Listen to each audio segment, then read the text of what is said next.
శాంతి. ETV life ఆధ్యాత్మిక channel ప్రేక్షకులకు స్వాగతం. మానస కార్యక్రమానికి సుస్వాగతం. ఈరోజు మనం తెలుసుకోబోయే అంశం వైరాగ్యం. వైరాగ్యం అంటే రాగద్వేషాలకు అతీతమైనదే వైరాగ్యం. రాగద్వేషాలు అంటే అటు ఇష్టము కాదు, అటు అయిష్టము కాదు. ఇవి రెండింటికి అతీతమైనదే వైరాగ్యం. ఈరోజు మనం చాలాసార్లు ఏమంటాము అంటే, నాకు ఈ ప్రపంచం పైన వైరాగ్యం కలుగుతుంది, దీని మీద వైరాగ్యం వచ్చింది అని. ఎలాంటి సమయాల్లో మనం వైరాగ్య పదాన్ని వాడతాము అంటే, ఏదైనా ఒక విషయం మనకి నచ్చనిది జరిగింది అనుకో, బాబోయ్ ఇంకొద్ది ప్రపంచం, ఇక్కడ ఉండలేను, వెళ్ళిపోవాలి అని వైరాగ్యంలోకి వెళ్తాం. అదే మళ్ళీ నచ్చింది వచ్చింది అంటే వెంటనే చాలా మంచిగా ఉంది, బాబాయ్ నన్ను తీసుకెళ్ళలేదు భగవంతురా అనడం మొదలు పెడతాం. అంటే అసలు వైరాగ్యము అంటే చాలామందికి తెలియదు. వైరాగ్యము అంటే వేరు, విరక్తి అంటే వేరు. మనకు వచ్చేది ఏంటి అంటే కొద్ది కాలం కోసం తాత్కాలికంగా వచ్చే వైరాగ్యాన్నే విరక్తి అంటాం. అంటే ఎలా ఉంటుంది అంటే, ఎప్పుడైనా మనకి వ్యాపారంలో నష్టం వచ్చింది అనుకో, ఆ వ్యాపారంలో నష్టం రాగానే ఏమంటామంటే వ్యాపారాలు వద్దు, ఏమి వద్దు, ఇవన్నీ వదిలేస్తానంటాం. మళ్ళీ అదే వ్యాపారంలో లాభం రాగానే ఒక్క సెకండ్ కూడా తీరిక లేకుండా ఆ వ్యాపార వ్యవహారాల్లో పడి మునిగిపోతాం. అలానే ఎవరైనా తల్లి శిశువుని కనేటప్పుడు అంటుందన్నమాట, ఈ సంసారం వద్దు, ఈ ప్రపంచం వద్దు బాబోయ్, నేను ఈ నొప్పులు భరించలేకపోతున్నాను, దీని నుండి దూరంగా వెళ్ళిపోవాలి అని ఆ తల్లి అనుకుంటుంది. మళ్ళీ ఎప్పుడైతే పిల్లవాడు పుట్టిన తర్వాత చిరునవ్వు నవ్వటం మొదలు పెడతాడో వెంటనే మనం నార్మల్ స్టేజ్కి వచ్చేస్తాం. అంటే వైరాగ్యం లేదు అంటాం. కానీ ఇవన్నీ తాత్కాలిక వైరాగ్యాలు. ఇంకా శ్మశాన వైరాగ్యం అని కూడా అంటారు. ఎవరైనా చనిపోయినప్పుడు వెంటనే అందరికీ ఒకే ఆలోచన వస్తుంది, ఇవన్నీ ఇంకా నాశనం అయిపోతాయి, ఈ ప్రపంచంలో ఇంకేం లేదు, ఇది నిసార ప్రపంచం అని అనుకుంటాము. ఆ శ్మశానం నుంచి ఇంటికి రాగానే మళ్ళీ నార్మల్ అయిపోతాం అన్నమాట. అలానే ఇంకా మనం ఏదైనా బాగా ఆశ ఉంది, ఆ ఆశ పూర్తి కాలేదు అంటే, బాబాయ్ నా ఆశలు పూర్తి కావట్లేదు, ఈ ప్రపంచంతో దూరంగా వెళ్ళిపోవాలి అనుకుంటాం. మళ్ళీ మనకి నచ్చిన పని జరగగానే నార్మల్ అయిపోతాం. ఇవన్నీ ఏంటి అంటే తాత్కాలికమైనటువంటి వైరాగ్యాలు లేదా విరక్తి భావంతో మనం మాట్లాడుతున్నాం. కానీ దీన్ని అసలైన వైరాగ్యం అని అనరు. వైరాగ్యం యొక్క అర్థం అయితే ఇది కాదు. అసలైన వైరాగ్యము అంటే ఏంటో మనం తెలుసుకోవాలి. కొద్దిమంది పూర్తిగా చిన్నప్పటి నుంచే వైరాగ్య భావాలు కలిగి ఉంటారు. అంటే ఈ ప్రపంచంలో ఏది మంచిగా అనిపించదు వాళ్ళకి, దీనికంటా ఏదో అన్వేషించాల్సింది ఉంది, నేను తెలుసుకోవాల్సింది ఏదో ఉంది అని అనుకునే వాళ్ళు కొద్దిమంది ఉన్నారు. అటువంటి గొప్ప వ్యక్తులు ఎవరు అంటే గౌతమ్ బుద్ధుడు కావచ్చు, రామకృష్ణ పరమహంస కావచ్చు, ఇలా ఆది శంకరాచార్యులు ఉన్నారు. ఇలా చాలామంది చిన్నప్పటి నుంచే వాళ్ళకి వైరాగ్య భావాలు ఉంటాయి. ఆ వైరాగ్య అలవాట్లు చిన్నప్పటి నుంచి వాళ్ళ మనసులో ఉంటాయి.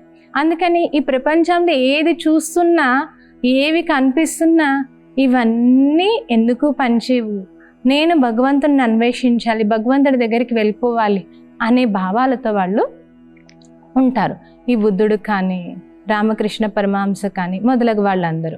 అందుకని వాళ్ళు ఏం చేశారు అంటే, ఈ ప్రపంచంలో ఏ సారం లేదు, ఈ ప్రపంచ నిసారమైంది, సారమైన దాన్ని మేము తెలుసుకోవాలి అనే భావంతోనే వాళ్ళు ఏం చేశారంటే ఇల్లు మొదలగువన్నీ కూడా వదిలేసి అడవులకు వెళ్ళి తపస్సు చేయడం మొదలుపెట్టారు.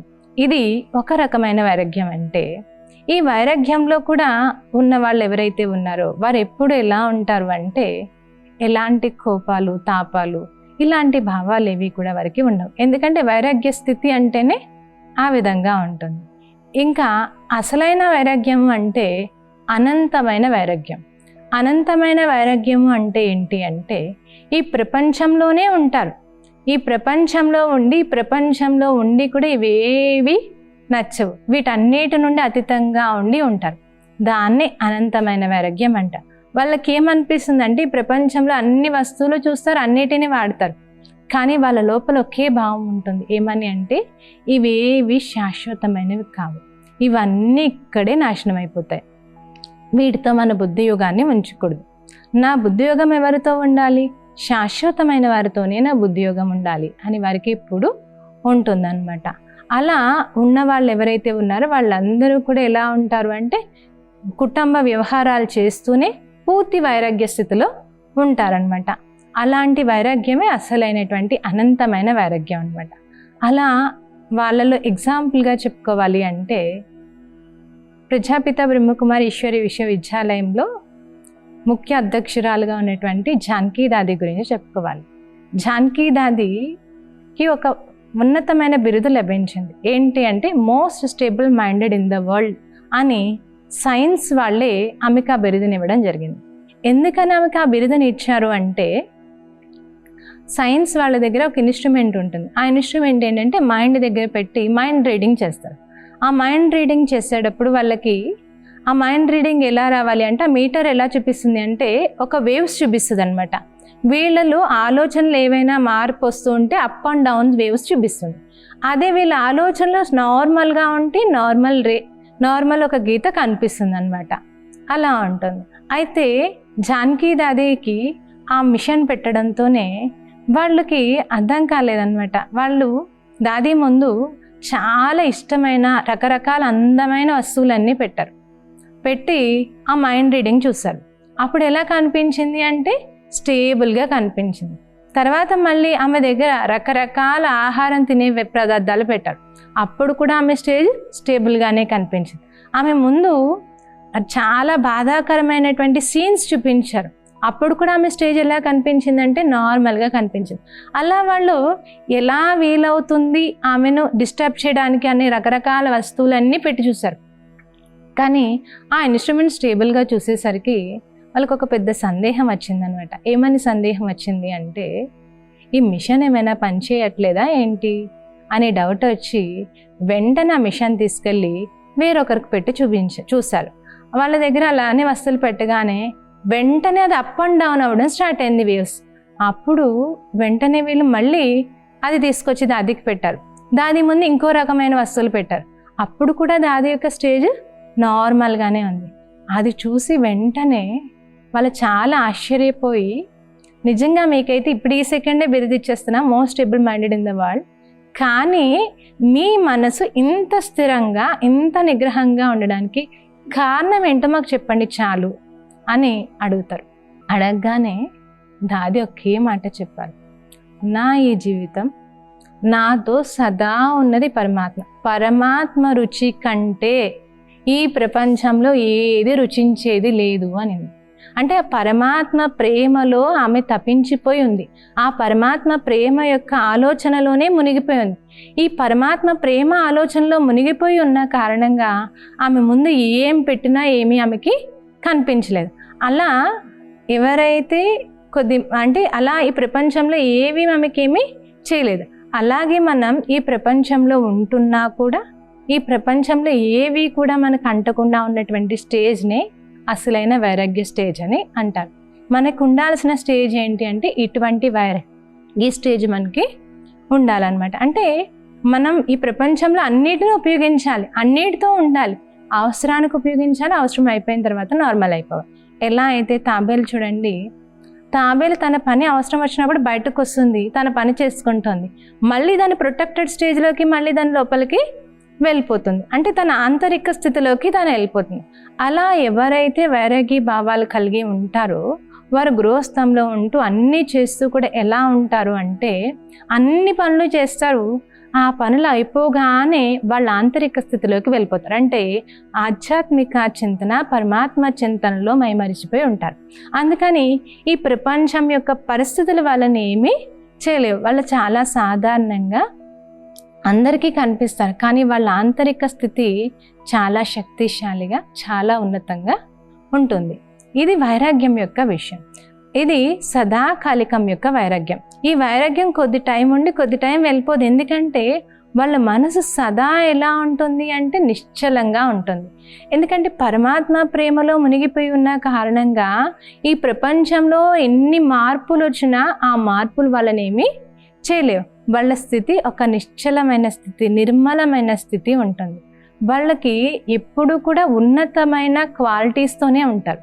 అంటే అందరితో శాంతియుతంగా, అందరితో ప్రేమమయంగా, అందరితో ఆనందమయంగా ఉంటారు. ఎందుకంటే వారికి వైరాగ్య భావం ఉంటుంది. వాళ్ళు సదా పరమాత్మతో తన్మయమై ఉంటారు. ఆ పరమాత్మ తన్మయంలో ఉన్న కారణంగా వాళ్ళు ఎలా ఉంటారు అంటే ప్రపంచంలో అందరితోని ప్రేమగానే ఉంటారు. ఎందుకంటే పరమాత్మ ప్రేమ గుణం, నా దగ్గర కూడా ప్రేమ గుణం ఉండాలి అనే భావంతో అందరితో ప్రేమగా ఉంటారు. అటువంటి తన్మయ స్టేజ్లో ఉంటారు వైరాగ్యం యొక్క భావాలతో ఉన్నవారు. ఇంట్లోనే ఉంటారు కానీ వాళ్ళ స్టేజ్ ఎప్పుడు ఎలా ఉంటుంది అంటే పరమాత్మతో లింకప్ అయి ఉంటుందన్నమాట. అలానే ఇప్పుడు గొప్ప గొప్ప భక్తులు చాలామంది ఉన్నారు. భక్త ప్రహ్లాదుడు ఉన్నాడు, అలానే గొప్ప భక్త మీరా ఉంది, వెంకమాంబ ఉన్నారు, అన్నమయ్య ఉన్నారు. ఇలా చాలామంది భక్తులు ఉన్నారు.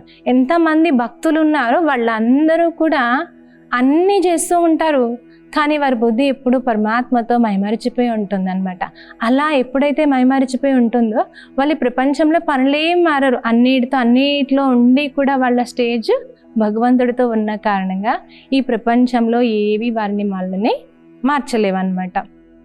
అటువంటి స్టేజ్ని వైరాగ్య స్టేజ్ అని అనడం జరుగుతుంది. అయితే ఈ వైరాగ్యం యొక్క స్టేజ్ కోసం చెప్పడానికి విశేషంగా చెప్పాలి అంటే పురాణాల్లో చెప్పేది జనక మహారాజు కోసం చెప్తారు. జనక మహారాజు చాలా గొప్ప ఉన్నతమైనటువంటి వ్యక్తి. ఆయన కోసం ఎవరైనా ఏం చెప్తారు అంటే రాజరిషి అని చెప్తారు. అంటే రాజరిషి అంటే రాజు కానీ ఋషి అని చెప్తారు. కానీ చాలామంది సాధు సన్యాసులకు ఆ విషయం వినగానే ఆయన రాజఋషి ఏంటి, మేం కదా ఇల్లు వాకిళ్ళు వదిలి వెళ్ళిపోయిన అసలైన సన్యాసులు, కానీ ఆయన్ని కూడా ఒక ఋషి అని చెప్పి సన్యాసుల కంటే గొప్ప వాళ్ళ ఋషులు, అంత గొప్పగా ఆయన్ని ఎందుకు పోలుస్తున్నారు అని చాలామందికి అనిపిస్తూ ఉంటుంది. కానీ జనక మహారాజు చాలా గొప్ప రాజఋషి. ఎందుకంటే ఆయన బుద్ధి ఎప్పుడు కూడా భగవంతుడితోనే లగ్నమై ఉంటుంది. దానికోసం తెలుసుకోవాలి అంటే ఒక చిన్న విషయం తెలుసుకుందాం. జనక మహారాజు దగ్గరికి ఒక సాధువు లేదా ఒక సన్యాసి రావడం జరుగుతుంది.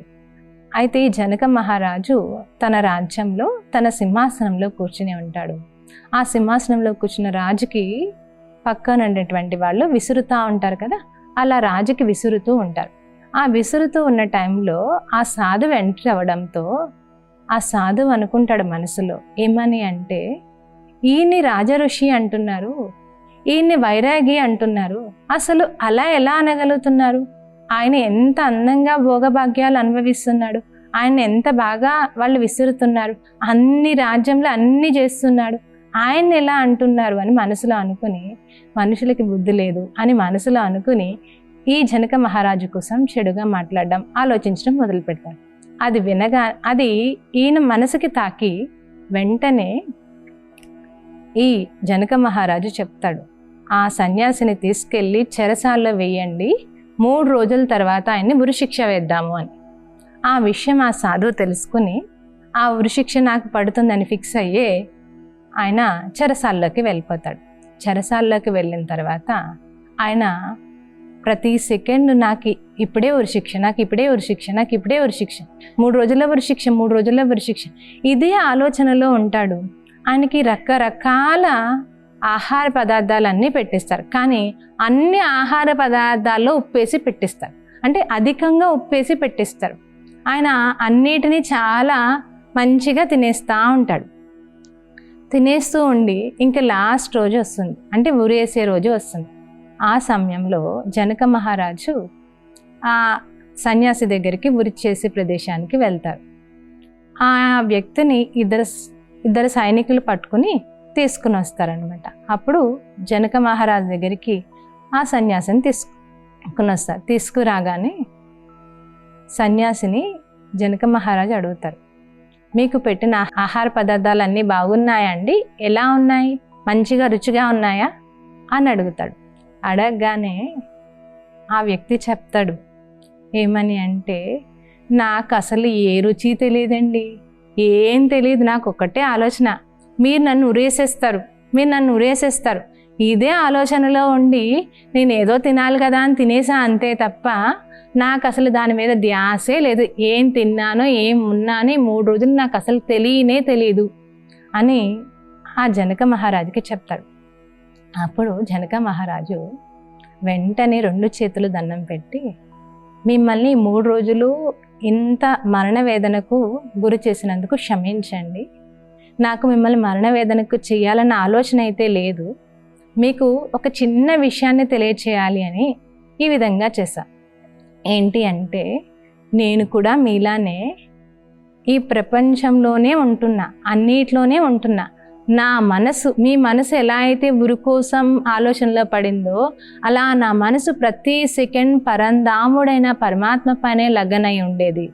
ఇవేవి అనుభవించిన ఆలోచన నాకు ఈ రోజు ఏ సెకండు లేదు అని చెప్తాడు. అప్పుడు ఆ సాధు వెంటనే విచక్షణ బుద్ధి కలిగి, క్షమించండి, మిమ్మల్ని రాజఋషి అనడమే కరెక్ట్, ఎందుకంటే మీరు కుటుంబంలో ఉంటూ వీటి ఏవి ఆలోచనలు అంటకుండా భగవంతుడు నామస్మరణలో ఉన్నారు, ఇదే అసలైనటువంటి వైరాగ్యం అని ఆయన చెప్పి వెళ్ళిపోవడం జరుగుతుందన్నమాట. అసలైన వైరాగ్యం యొక్క స్టేజ్ ఏంటి అంటే, ఏ పనులైనా చేయండి, ఎందులో అయినా ఉండండి, కానీ మన మనసు సదా పరమాత్మతో పరంధాముడితో లగ్నమై ఉండడమే అసలైన వైరాగ్య స్థితి. అందుకే వైరాగ్యము అని అంటాం. వైరాగ్యం అంటే నా అంటే వైరము లేదు, అలాగని అనురాగము లేదు. అంటే మనకెవరితోని శత్రుత్వం ఉండదు, మనకెవరితోని అనురాగము ఉండదు. ఇవి రెండింటికి అతీతమైనటువంటి స్టేజ్నే వైరాగ్యము అని అనడం జరుగుతుంది. మనకి వైరాగ్యము అంటే ఏముండాలి? ఎవరు బాగా ఇష్టం అనిపించరు, అలాగే ఎవరు మనకి శత్రువులుగా కూడా ఉండరు, ఎవరితోని మనకి బంధుత్వం ఉండదు, ఎవరితోని మనకి శత్రుత్వం ఉండదు. ఇలాంటి స్టేజ్నే వైరాగ్య స్టేజ్ అని అనడం జరుగుతుంది. అయితే ఎవరైతే ఇలాంటి వైరాగ్యం యొక్క స్టేజ్లో ఉంటారో వారికి కోరిక అంటే ఏంటో కూడా తెలియదు. కోరిక లేనటువంటి స్టేజ్లో వాళ్ళు ఉంటారు. వాళ్ళ మనసు ఎలా ఉంటుంది అంటే ఎప్పుడు నిశ్చలంగా ఉంటుంది. ఈ వైరాగ్య భావాలతో ఉన్న వ్యక్తుల వల్ల ఉపయోగం ఏంటి అంటే, వాళ్ళ మనసు శాంతిగా ప్రశాంతంగా ఉన్న వల్ల చుట్టూ వాతావరణం కూడా అంతే ప్రశాంత వాతావరణం తయారవుతుంది. అది విశ్వ పరివర్తనకు ఆధారం కూడా అవుతుంది. ఈ వైరాగ్య భావాలు ఉన్న వాళ్ళు అలవాటులు కానీ, స్వభావాలు కానీ, సంస్కారాలు కానీ ఎలా ఉంటాయి అంటే చాలా శాంతియుతంగా, చాలా ప్రేమయుతంగా, పవిత్ర భావాలతో అంటే శుద్ధ భావాలతో, శుద్ధ ఆలోచనలతో ఉంటాయి. ఇది అసలైనటువంటి వైరాగ్యం.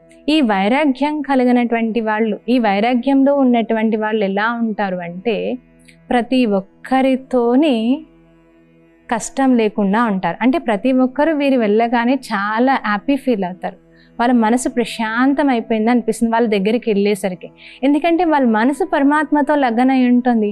ఆ మనసు పరమాత్మతో లగ్నై ఉన్న కారణంగా, ఆ పవర్ వీళ్ళతో ఉన్న కారణంగా వారి దరిదాపుల్లో ఉన్న వాళ్ళకి కూడా ఆ పవర్ యొక్క అనుభవం అవుతుందన్నమాట. అందుకని మన దగ్గరలో ఉన్న వాళ్ళందరికీ ఆ పవర్ అనుభవం అవ్వాలంటే మన స్టేజ్ మనది ఎప్పుడు పరమాత్మతో లగ్నై ఉండాలి. ఈ వైరాగ్యం ఉన్న వాళ్ళు ఎలా ఉంటారు అంటే ఎప్పుడు పరమాత్మతో లగ్నై ఉంటుంది. ఈ ప్రపంచ వస్తువులన్నీ ఎలా వాడతారు అంటే, మనం ఒక టాబ్లెట్ వేసుకుంటాం, ఆ టాబ్లెట్ ఇష్టంతో వేసుకుంటాం, ఇష్టంతో వేసుకుంటాం, ఏమీ లేదు. టాబ్లెట్ ఎందుకు వేసుకుంటామంటే ఆరోగ్యం సెటరేట్ చేసుకోవడానికి వేసుకుంటాం. అలా ఈ ప్రపంచంలో అన్ని పనులు చేస్తారు వాళ్ళు. ఎందుకోసం చేస్తారంటే ఈ ప్రపంచంలో ఉన్నా మనం ఇవన్నీ చేయాలి కనుక చేస్తూ ఉంటాం. కానీ వారి మనసు మాత్రం ఎలా ఉంటుంది అంటే పరమాత్మతో లగ్నై ఉంటుంది. ఎలా అయితే కమలం చూడండి బురదలోనే ఉంటుంది, కానీ ఆ బురద ఏమాత్రం అంటదు. అలా వైరాగ్యం భావాలు ఉన్నటువంటి వ్యక్తులు ఎలా ఉంటారంటే ఈ కుటుంబంలో, ఈ వ్యవహారాలు అన్నిట్లో ఉంటారు, కానీ ఈ సమస్యలు వారిని అంటవు, ఈ పరిస్థితులు వాళ్ళని అంటవు, అన్నిటికీ అతీతమైన స్టేజ్లో ఉంటారు. కానీ కమలం అంటే అందరికీ ఇష్టం. అలా ఈ వైరాగ్య స్టేజ్లో ఉన్న వాళ్ళంటే కూడా అందరికీ ప్రియం అనిపిస్తారు అన్నమాట. అంటే ప్రపంచంతో అతీతంగా ఉంటారు, అందరికీ ప్రియంగా కూడా ఉంటారు. ఇది వైరాగ్యం యొక్క స్టేజ్. ఈ వైరాగ్యంతో ఉన్నటువంటి వ్యక్తులు ఎలా ఉంటారు అంటే ప్రతిదీ మంచిదే, ఏది జరిగినా మంచే భావం. ఎందుకంటే వాళ్ళు ఎప్పుడు మంచి భగవంతుడితో బుద్ధియుగం జోడించి ఉన్న కారణంగా మనసు చాలా ప్రశాంతంగా ఉంటుంది. అందుకే వాళ్ళ దగ్గరకు వచ్చిన వాళ్ళకి కూడా అదే ప్రశాంతత అనుభవం అవుతూ ఉంటుందన్నమాట. వాళ్ళకి ఏది రంగు, ఏ రంగు అయినా ఓకే. ఎందుకంటే అన్ని రంగులు పరమాత్మతో లింక్ చేసుకుని ఉంటారు వాళ్ళకి. అందుకని ఏ రంగు అయినా ఓకే, ఏ ఫుడ్ అయినా ఓకే, ఏదైనా ఓకే వాళ్ళకి. ఎందుకంటే అన్నిట్లో మంచి ఉంది అనిపిస్తుంది. వైరాగ్యం భావాలు ఉన్నటువంటి వ్యక్తుల మనసు ఎప్పుడూ పరమాత్మతో లింక్ అయిన ఉన్న కారణంగా వాళ్ళ ప్రపంచమే పరమాత్మ అయిపోతారు. వాళ్ళ ప్రపంచమే భగవంతుడి ప్రపంచం. అందుకని ఆ భగవంతుడి ప్రపంచంలో ఉన్న కారణంగా ఎవరైనా ఏదైనా పొరపాటు చేస్తున్నా ఆ పొరపాటును వారు పొరపాటును కూడా చూడరు. ఎందుకంటే అది ఒక ఆట నడుస్తూ ఉంది అనే భావమే వాళ్ళకు ఉంటుంది. ఎందుకంటే వాళ్ళకి పరమాత్మ ఆటలో ఇది కూడా ఒక భాగం అని భావిస్తారు. అలానే ఏ సమస్య వచ్చినా కూడా వాళ్ళకి సమస్యలాగా అనిపించదు. ఎందుకంటే వారి మనసు భగవంతుడితో లగ్నం అయి ఉంటుంది. ఆ సమస్య కూడా చాలా చిన్నదిగా వాళ్ళకి అనిపిస్తుంది అన్నమాట.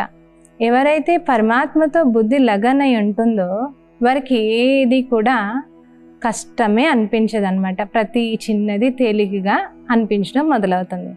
అందుకని వైరాగ్య భావము అంటే మన మనసు సదా పరమాత్మతో లగ్నై ఉండటం. ఈ వైరాగ్యం చాలామంది ఏమంటారు అంటే మనకి సర్టెన్ ఏజ్ వచ్చిన తర్వాత వైరాగ్యంలోకి వెళ్ళాలి అని అంటారు. కానీ సర్టెన్ ఏజ్ వచ్చిన తర్వాత వైరాగ్యం కాదు మనకి కావాల్సింది. మన ఈ వైరాగ్యం ఎప్పటి నుంచి కావాలి అంటే మన చిన్నప్పటి నుంచి మనకి వైరాగ్యం ఉన్నట్లయితే మనకి ఏది కూడా కష్టం అనిపించదు. ప్రతి దాంట్లో ఈజీగా మన జీవితాన్ని ముందుకు వెళ్ళిపోతాం. ఈ వైరాగ్యం అనేటువంటి గుణము ఆధ్యాత్మికతలో ముఖ్యమైనటువంటిది.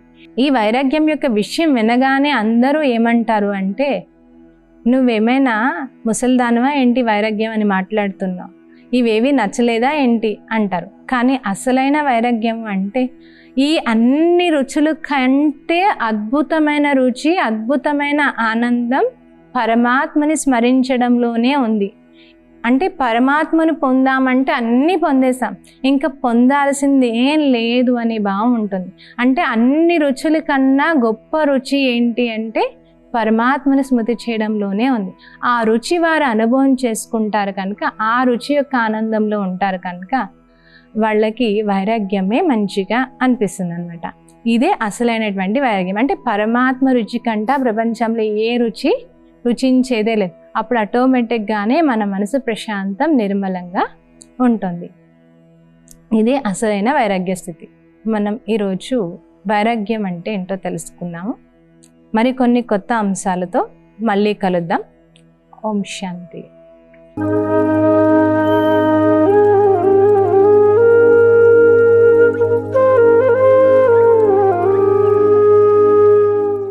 ఈ కార్యక్రమాన్ని తిరిగి చూడాలనుకుంటే www.youtube.com/ETV Life Spiritual లో చూడవచ్చు.